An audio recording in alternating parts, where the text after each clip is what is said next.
These are 17 conversations that made me millions in my 20s. Number one, I was going back and forth between quitting my job and starting a gym or starting my entrepreneurial journey. Another early mentor, he sat me down and said, man, I've been listening to you waffle for months now. He said, at some point, you're not gonna know anymore. You just have to jump. He said it in a way that made me feel like a pansy. I realized I didn't need more information. I'd already done all of the research. I just needed to decide. The definition of decision comes from the Latin decadere, which basically means to cut off or kill off. The question was, which future was I deciding to kill off? Was it the future that I was in currently that I didn't like anymore? Or was it the future that I had the potential to accomplish the dreams that I had? By not deciding, I was actively killing off the future that had my dreams, and then I needed to choose which one I wanted to kill. Number two, very beginning of my entrepreneurial journey, I didn't know how to sell anything. And a mentor just said, do you want to know the secret to sales? I leaned in, I was like, yes, please. I had my notepad out, and he said, the secret to sales is making an offer so good, people feel stupid saying no. And that obviously became the subtitle of my $100 million offers book. I kept thinking that I had to learn how to try and manipulate and going through sales scripts and building rapport. And sure, some of those skills are useful to have when it's so much easier to just find things that people really want. Chick-fil-A doesn't need to sell you on chicken sandwiches. They just have amazing chicken sandwiches and people go buy them. And that forever changed how I created new products, created new services, was I started with how do I get the most people to say yes and then worked backwards. Number three, my next mentor was a $10 billion COO. He always said, you gotta go slow to go fast. And he kept repeating it to me over and over and over again. You only unlock the compounding, which later on grows significantly faster than the erratic activity of small thing here, new thing here, new thing here, than just doing the same thing for an extended period of time. And so what feels slow in the micro looks fast in the macro when you look at the trajectory over a long period of time. But what looks really fast in the micro is usually really slow in the macro because people can never get that compounding start harnessing because they're always starting back over at ground zero. Whenever you change something, the one cost is guaranteed is that change will have to get paid for. And what isn't guaranteed is that it's gonna work. You know you have this fixed cost, which is how you should see it, is that whenever you change something, you have to pay a price. Number four, the next lesson I learned was in level of effort. One of my early mentors told me about flyers. I thought I needed to go put a lot of flyers out to get business. Put out 300 flyers. So I called the mentor back up and I was like, hey, this didn't work. And he's like, what was your test size? What do you mean by test size? And I just put out 300 total. And he just laughed. 300? Like, you're not gonna know anything with 300. He's like, we test with 5,000 and then we do 5,000 a day after that. 5,000 a day? 150,000 flyers a month. I might have been doing the right thing all along, but I was just doing far too little of it. And at that point, I decided that whenever someone gave me advice, I wouldn't let the volume of activity to be the reason it failed. But I just hadn't done enough of them or I hadn't done them long enough.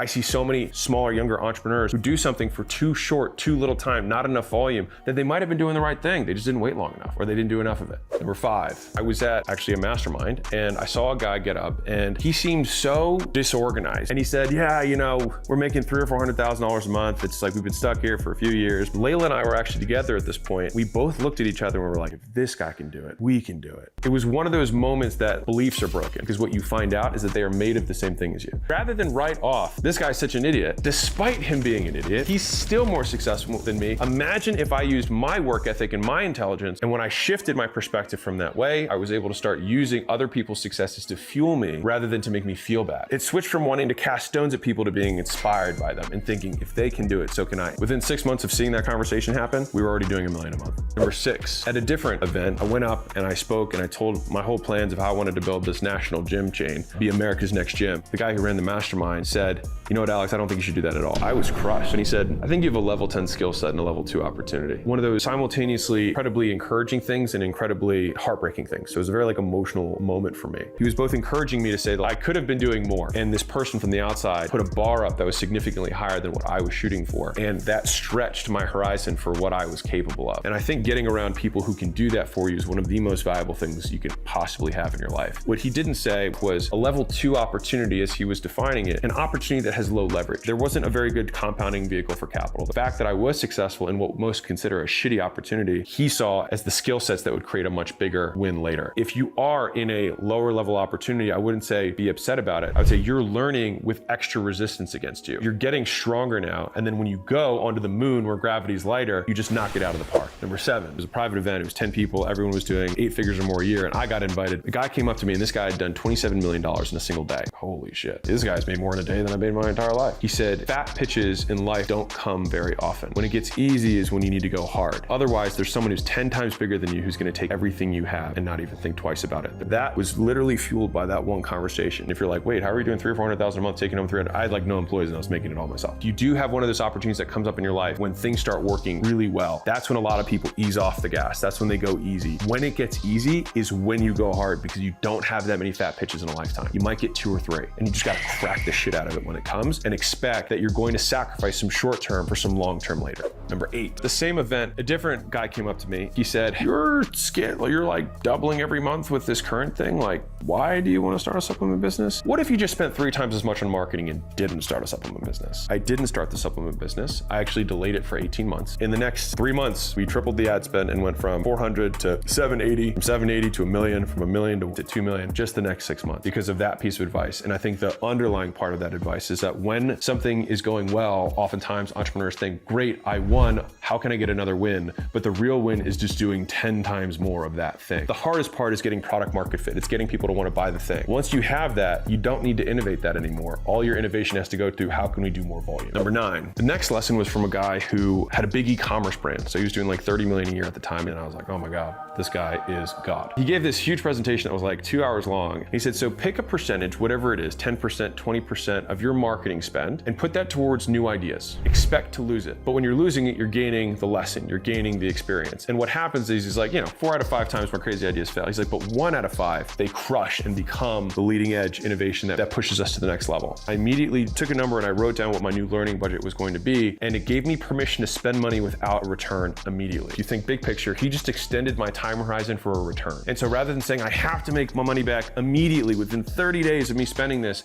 I said, if I extend my horizon over my lifetime, if I spend this money, I will learn and be better and I will learn faster than somebody who doesn't. I just gave myself a budget to say it is acceptable to lose this. And then I committed to that. And that was a huge pivot point for how we were able to scale and try new things. And I looked forward to spending on my learning budget every month. And it just gave me permission to be creative, knowing that it would be okay to fail. Number 10, the next one I got from a pastor between Layla and I. He gave us a single piece of marriage advice that we have taken today. We have used countless times in our lives, both in our marriage personally and professionally in the business. He said, if you don't agree, don't move forward. It was such a simple piece of advice, because we have always made our decisions together. And if we don't agree, we slow down. A lot of times we impose this false sense of urgency on ourselves when there's almost nothing that is urgent. Like unless you're going to die, which is the only real urgency, then a lot of times taking an extra second to think, okay, is there something we're missing? Is there a frame that we're not seeing? If we don't agree, the first question we always ask is, what information are you using? Oftentimes one of us will have data that the other person doesn't. Because we have the same values and same mission, we do ultimately come to the same decisions. That has saved me so many mistakes. Number 11, I went to a big $500 million mastermind. So there was like 10 of us there and the total sales of everyone in the room was about $500 million. But I was still among the smaller ones. I think we were doing $30 or $40 million a year at the time. And plenty of guys there were at 100, 200, etc. What do they have? Are they smarter? Are they working hard? Are they sacrificing more? Like they had a bigger total addressable market. They had a bigger TAM. They were going after just a much wider audience. So you start small. So the riches are in the niches, but at a certain point, you do need to open up the aperture. So like Facebook started with, college, right? That was the niche, and then slowly expanded over time. I had to open up my eyes and say, you know what? Maybe I can go broader in some way. Number 12, this was one of the first billionaires that I ever met. I'd been stuck at 30 to 40 million for like 3 years. So there was a lot of learning that I was trying to do in this period to break through that wall. I was telling him all these things that I was doing to try and grow my business, and he just laughed. He said, it's not about you. It's about everybody else. And what he meant by that wasn't like me versus customers or anything like that. He was like, all you've been telling me is what you're going to do. You need to have a stable of stallions. You need to give people a slice of the pie and let them get rich too. And up to that point, I had hoarded everything. I was like, you know what got me from $100 million top line to $500 million top line? Doing less and getting really smart people to help me out and giving them a big slice. It's about talent. It's about people. You have to get other people who can make decisions on your behalf, and you feel not only that they were as good as your decisions, but even better. Because in the beginning, you're a jack of all trades, master of none, but you need to have mastery in every department of the business in order for it to scale. And you can either see that as I have to learn everything, or the faster way, which is I can go buy it through other people who've already given 10 years. Or if I can get 10 people who've all spent 20 years in their respective departments, I basically have 200 years of experience. And if every person in the organization has learned everything from you, then it's only one brain and one lifetime. That is the limit of the organization. That thing is what got us past the 30 to 40 million. That was a huge breakthrough for me. Number 13, the next conversation I had was really the one that pushed me over the edge. I have a famous friend. I was at his house and we were sitting at the kitchen table and I said, don't you get tired of all these weirdos like messaging you stuff and like sending you threats and like 3 people a week stopping by your house, like trying to climb your fence? Like, isn't that like not fun? He said, if that's the price I have to pay to make the impact I want to have, then I would pay it every day of the week. For whatever reason, it just like stabbed me in the heart.